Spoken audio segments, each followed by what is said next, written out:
Let's dive a little more into this and bring in our panel of experts, American Action Forum President Douglas Holtz-Eakin and Committee for Responsible Federal Budget President Maya McGinnis. Douglas, is that even possible? I mean, could we just kind of limp along, wait till June 15th and scurry somehow through the summer?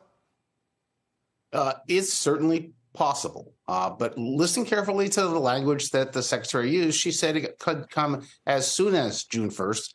June 1st has never been a for sure hard deadline. It's not clear what the next date is. We don't know how quickly bills come in. We don't know how, and the cash has to go out. We don't know what revenues are going to look like. So all of this is fraught with uncertainty. I think the best strategy is to not find out. Get a deal, raise the debt ceiling, move on.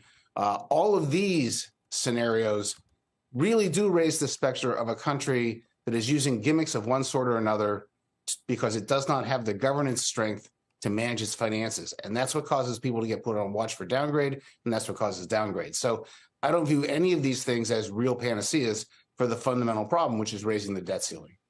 Maya, does that potential math work out? I mean, I know Janet Yellen is she writes letters to the Republicans. I don't know if she sent the same letter to the president or to those on the Democratic side. And of course, those letters get made very public. So here they are warning June 1st. But is June 1st really some kind of a crippling hard out date where the stock market's going to crash and millions of people are going to be unemployed?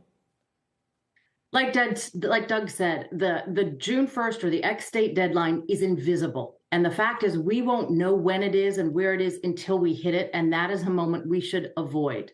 The real issue here is that Washington can no longer function. And we limp along trying to get deals done from one crisis to the next, always waiting to the absolute last minute so politicians can tell their respective parties they negotiated so hard and they did it until the very last second. This is no way to run a government. We know what needs to happen. We need to lift the debt ceiling. We are going to attach a package of savings. That makes sense because our fiscal situation is really in bad shape right now.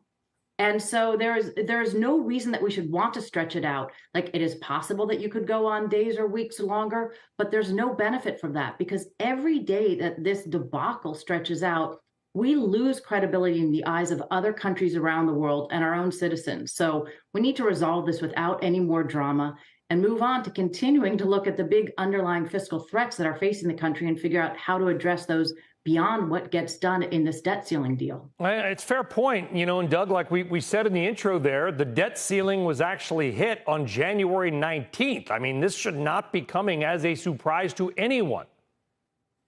Correct. And it's frustrating because what's actually happening is business as usual. We are trying to pass a bipartisan bill through the House, the Senate, and have it signed by the president. The way that usually works is the House passes something. They did. The Senate picks it up and says, oh, we can't pass this. We will amend it as necessary. The White House monitors this process so that they can be sure the president can sign the end result. And in this circumstance, because time is of the essence, they're checking in heavily with the House to make sure they can pass it quickly. This is what all of these people are supposed to do. This is their job. It's an important piece of legislation. They need to pass it. Get to 218 in the House, 16 in the Senate, signed by the president. Nothing else matters. It doesn't matter what's in it. What matters is getting it done. Maya, do you believe that it will get done, that it has to get done? Or do you really believe that if we did have a default, which, by the way, we have technically defaulted in the past, not a lot, 4 times, different situations, nothing like this, but still we have, that it would be catastrophic? I do believe that we will get it done. And I think if we defaulted, it would be catastrophic. We'd be throwing away so many of the advantages that we have in the global economic system for absolutely no reason, but for that we are so busy fighting with each other, we can't govern as needed. One thing I would point out is that this debate takes place as part of the debt ceiling increase because we don't do the most basic thing we are supposed to do in government, which is actually budgeting. April 15th came and went, and that was when Congress was supposed to pass a budget. We haven't passed a budget in this country on time in 20 years. And this year, the budget committees didn't even put out their budgets. The House put out the blueprint for the debt ceiling increase. The Senate is nowhere to be found in all of this. And we have got to get back to the basics of you put out a blueprint, you put out a strategy, you put out your spending priorities, you determine how to pay for them, and hopefully you don't borrow trillions of dollars. Well, why not? Where's the Senate been? What are they doing?